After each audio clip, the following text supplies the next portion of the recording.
तो नमस्ते सभी नीट एस्पिरेंट्स को। तो इस वीडियो में अपन ने मोल कंसेप्ट के ऊपर प्रीवियस ईयर क्वेश्चंस लिए हैं। 10 प्रीवियस ईयर क्वेश्चंस हैं और इनकी जो थ्योरी की वीडियो है मैंने सेपरेट बना के रखी है। 8-8 मिनट की थ्योरी की वीडियो है मोल कंसेप्ट की और 8 मिनट की स्टोइशियोमेट्री की नहीं देख रखी तो बिल्कुल आप जाकर उसको पहले देख लीजिए, क्योंकि उसी में जो कंसेप्ट हमने यूज़ किया है सिंगल कंसेप्ट ही है, उसी के थ्रू अपन यहाँ पर सारे क्वेश्चन करेंगे। ये तो एक बात हो गई। दूसरी बात ये कि आपको वीडियो क्वेश्चंस करना कैसे, आप पॉज कर दीजिए, आपके हिसाब से आंसर निकाल लीजिए, उसके बाद फिर वापस वीडियो को प्ले कर दीजिए और फिर सॉल्यूशन देख लीजिए। जो भी बात नहीं समझ में आए आप कमेंट में मेरे को बता दीजिए। सो बिना किसी टाइम को वेस्ट किए लेट्स स्टार्ट विद द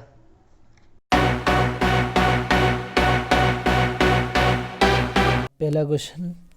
फटाफट से चालू करते हैं। नंबर ऑफ वाटर मॉलिक्यूल्स में एक्सिबमिन, तो अपन को पता है 18। ए ऑप्शन के लिए देख लेते हैं। 18 ग्राम में होता है Na मॉलिक्यूल्स, तो 1.8 ग्राम में कितना मॉलिक्यूल्स होगा आपको नहीं पता, तो x is equal to 1.8 Na/18, तो ये हो जाएगा 0.1 Na।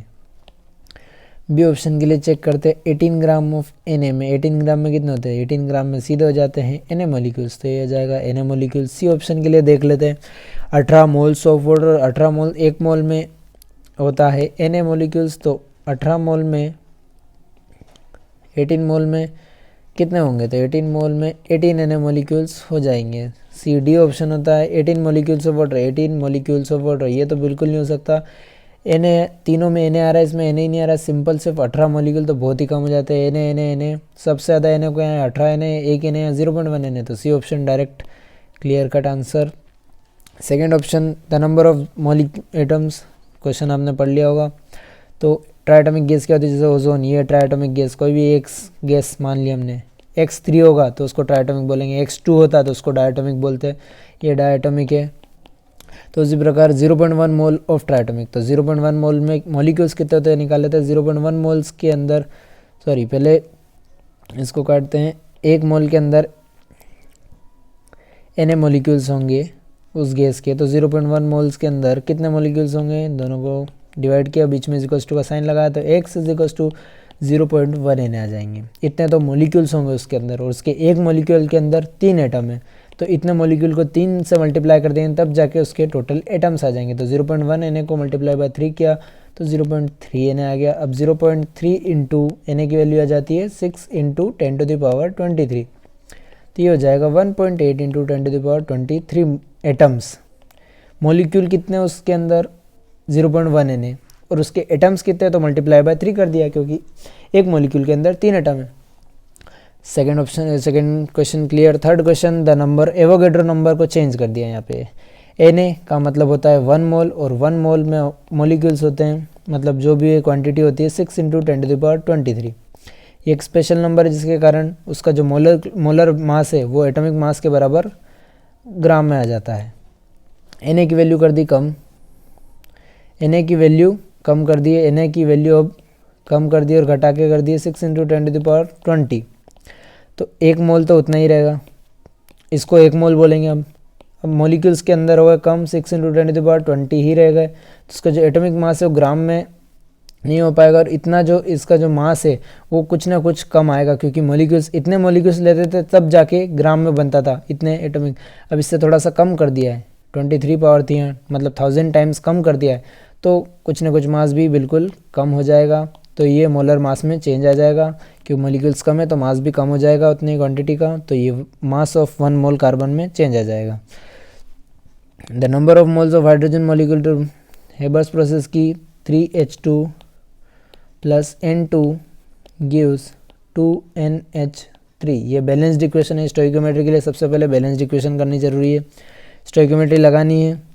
हाइड्रोजन मॉलिक्यूल्स कितने चाहिए होंगे, अब स्टोइकियोमेट्री यही बताती है कि अपन अपने मन से कुछ नहीं कर सकते, वो इसके मन से होगा, स्टोइकियोमेट्री की रिएक्शन के मन से।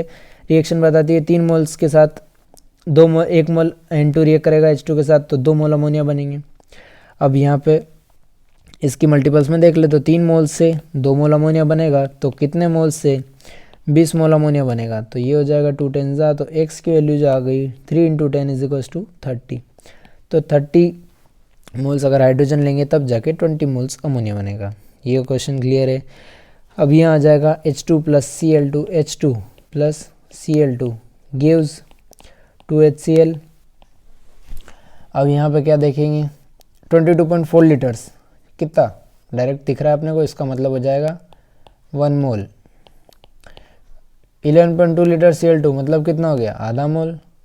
22.4 का आधा, तो इतने लीटर में 1 मोल, तो इतने लीटर में कितना, आधा मोल, तो 1 मोल और इसके हाफ मोल। अब यहाँ अपने को लिमिटिंग रिएजेंट का कंसेप्ट लगाना है।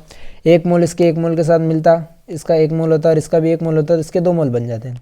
है इसका आधा मोल, जितना होगा उतना ही रिएक्ट कर पाएगा, उससे ज़्यादा तो कर नहीं पाएगा। तो भले ये 1 मोल है या 10 मोल, ये आधा मोल है तो रिएक्शन इसके हिसाब से चलेगी। 1 मोल के साथ 1 मोल रिएक्ट करके 2 मोल बना रहा है, तो आधे मोल के साथ ये भी आधा मोल रिएक्ट करेगा और इसका ट्वाइस ये कितने 2 मोल बनेंगे, तो ये हाफ मोल रिएक्ट करेगा, इसमें से हाफ मोल रिएक्ट करेगा, तो ये तो हो जाएगा ख़त्म, 0 मोल बचेगा। इसमें से हाफ रिएक्ट कर गया तो यहाँ हाफ मोल बचेगा। और जब इसका 1-1 मोल दोनों का रिएक्ट करता है तब जाके इसके 2 मोल बनते हैं। इनके हाफ मोल रिएक्ट करेंगे तो यहाँ पे बन जाएगा 1 मोल। इससे चलती है स्टोइकियोमेट्री। और ये लिमिटिंग रिएजेंट भी पता चल गया अपने को, क्लोरीन है, ये ख़त्म हो गया। जो ख़त्म हो जाता है रिएक्शन में वो लिमिटिंग रिएजेंट होता है। What is the maximum number of molecule among the following है, सिंपल सी बात है, 44 ग्राम CO2, 44 ग्राम इसका मॉलिकुलर वेट ही है, तो 1 मोल के अंदर Na मॉलिक्यूल्स आ जाएंगे।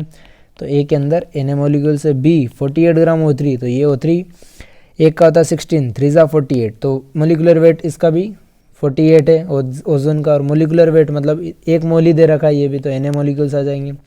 C 8 ग्राम H2, तो 2 ग्राम में Na मॉलिक्यूल्स आते हैं, मतलब 2 ग्राम का 1 मोल होता है और 1 मोल में Na मॉलिक्यूल्स, तो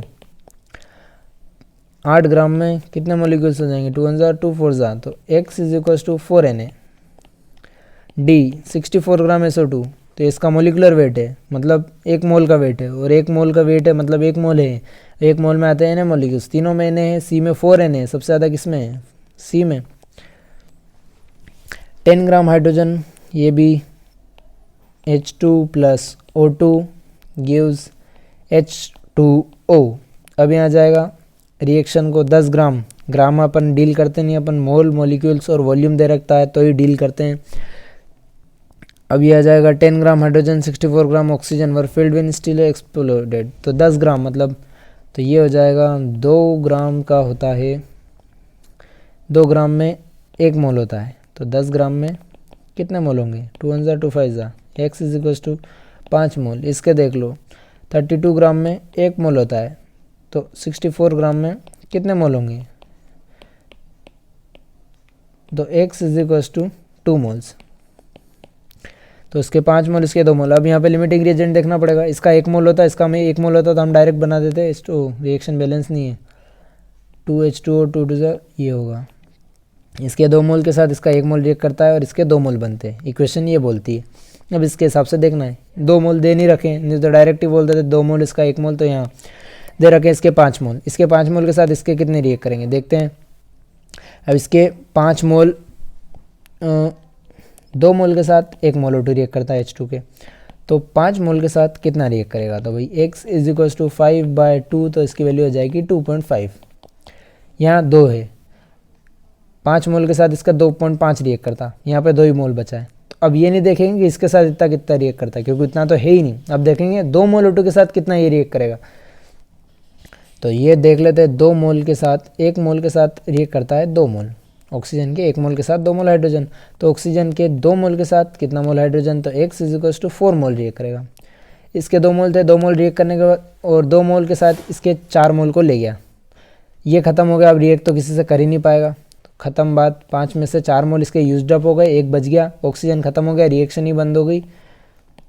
और इधर 2 में से 2, तो इसके 1 मोल के से इसके 2 मोल बनते हैं, इसका 1 मोल रिएक्ट करता है, इसके 2 मोल रिएक्ट कर रहे हैं अभी फ़िलहाल रिएक्शन में, तो इसके कितने मोल बनेंगे, 4 मोल, तो इसके 4 मोल बन गए। Amount of water produced in this reaction will be 4 mole. समझ में आ गया लिमिटिंग रिएजेंट का कंसेप्ट इस क्वेश्चन से ही।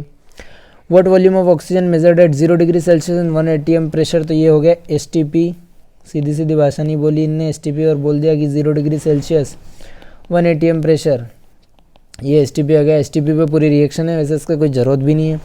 तो अब यहाँ पे दे रखा है प्रोपेन को जला रहे हैं, C3H8, रिएक्शन बैलेंस करते सीख जाओ।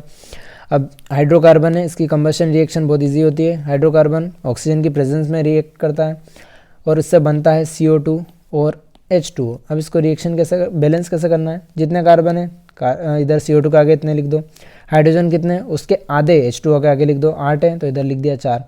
अब इधर की ऑक्सीजन गिन लो, 3 2 जा 6 और 4, तो 10 ऑक्सीजन हो गई, इसका आधा करके इसके सामने लिख दो, तो ये आ जाएगा 5 O2। अब यहाँ सब गैस में, वाटर भी गैसियस स्टेट में बनता है कंबशन रिएक्शन में, तो इससे 1 मोल अगर प्रोपेन रिएक्ट करती है तो उसके साथ 5 मोल O2 रिएक्ट करती है 1 मोल के साथ। तो 1 मोल लीटर, ये सीधे ही पूछ लिया ने 1 लीटर प्रोपेन के साथ कितना मोल O2 रिएक्ट करेगा, तो 5 लीटर ही करेगा, डायरेक्ट ही दे दिया, 2 दे देते तो बोल देते 10 मोल, तो 1 मोल के साथ 5 लीटर, तो 5 litre is the correct option 8। नवा question, the maximum number of molecule is present in, फिर वही बात, तो ए ऑप्शन के लिए देख लेते हैं 15 लीटर, तो 22.4 में होता है Na मॉलिक्यूल्स, तो 15 लीटर में कितना होगा, तो ये हो जाएगा 15 Na/22.4। बी ऑप्शन के लिए देख लेते हैं 22.4 लीटर में तो होती है, 22.4 लीटर में होते हैं Na मॉलिक्यूल्स, तो 5 लीटर में कितने मॉलिक्यूल्स होंगे, तो ये हो जाएगा 5 Na/22.4। अब इन दोनों में से कोई एक होता तो वो ये होता ऊपर वाला, क्योंकि सब सेम है, बस यहाँ 5 की जगह इसमें 15 है, तो ये क्वांटिटी ज़्यादा है, तो इन दोनों में से अगर हो जाएगा ये, बाकी सब भी इससे कम निकले तो फिर ये होगा। सी और डी ऑप्शन देख लेते हैं, ये तो हो ही नहीं सकता क्योंकि इससे ये ज़्यादा है। सी 0.5 ग्राम H2, तो 2 ग्राम में होता है Na मॉलिक्यूल्स, मतलब 2 ग्राम में 1 मोल, तो Na मॉलिक्यूल्स, तो 0.5 ग्राम में X, तो ये हो जाएगा 1/2, इसको लिख सकते हैं, तो Na की X is equal to Na/4। और यहाँ डी ऑप्शन आ जाता है 10 ग्राम O2, तो ये हो जाता है 32 ग्राम में होते हैं Na मॉलिक्यूल्स, तो 10 ग्राम में कितने हो जाएंगे X, तो X की वैल्यू हो जाएगी 10 Na/32। ये तो हो ही नहीं सकता, इसको हटा दो, तो ये हो जाएगा लगभग 0.25 Na, ये हो जाएगा 0.3 Na, 333 90, तो 3 अप्रोक्सीमेटली, 3 के बाद कुछ भी आए देखना ही नहीं है, 0.25, और ये लगभग आ रहा है 2 5 जा, तो 5 से तो मतलब कुछ भी 2 5 जा 10, 2 6 जा 22 7 जा 22.47 जा, तो जो 6 7 अगर कुछ भी 6 भी आता, 6 या 7 से तो ज़्यादा ही आएगा, 6 होगा या फिर 7, पूरा कैलकुलेट कर लेना, तो ये 0.3 है, 0.2 पहली डिजिट पे ही देख लो, 0.6, तो यही हो जाएगा करेक्ट ऑप्शन। अब लास्ट क्वेश्चन आ जाता है 10th क्वेश्चन, मैक्सिमम मॉलिक्यूल्स, तो पहला ए ऑप्शन आ जाएगा 14 2 28 ग्राम में Na मॉलिक्यूल्स आते हैं, तो 7 ग्राम में X मॉलिक्यूल्स आएंगे, तो X की वैल्यू आ जाएगी 7 Na/28, 7 4, तो ये हो जाएगा Na/4। बी देख लेते हैं 2 ग्राम H2 मतलब मॉलिकुलर वेट मतलब Na मॉलिक्यूल्स। सी ऑप्शन में देख लेते हैं 16 ग्राम NO2, 16 ग्राम 46 आ जाएगा, तो 46 ग्राम में Na मॉलिक्यूल्स आते हैं, तो 16 ग्राम में कितने मॉलिक्यूल्स आएंगे, तो ये आ जाता है 16 Na/46। और डी ऑप्शन आ जाता है 16 ग्राम O2, तो 32 ग्राम O2 में Na मॉलिक्यूल्स आते हैं, तो 16 ग्राम में X मॉलिक्यूल्स आ जाएंगे, तो 16 Na/32, 16 1 जा 16 2 जा, ये Na/2 ये Na/4, Na/4 से Na/2 बड़ा है, इतना तो आना ही चाहिए, ये तो हो नहीं सकता। अब ये Na/2, इसकी भी वैल्यू कुछ ना कुछ नीचे डिनोमिनेटर बड़ा तो 1 से कम ही होगी, तो 1 Na सबसे बड़ी वैल्यू हो गई, B option is the correct option. तो ये 10 क्वेश्चन कंप्लीट हो गए। आपको ये क्वेश्चन अच्छे लगे हों तो दूसरों को और शेयर कीजिए, नीट की प्रिपरेशन कर रहे हो उन सभी को शेयर कर दीजिए, और इस वीडियो में कोई कमी रह गई तो उसके लिए कमेंट कीजिए, और इसके अलावा किस टॉपिक पे वीडियो आप चाहते हैं उसके लिए आप कमेंट कीजिए। Thank you.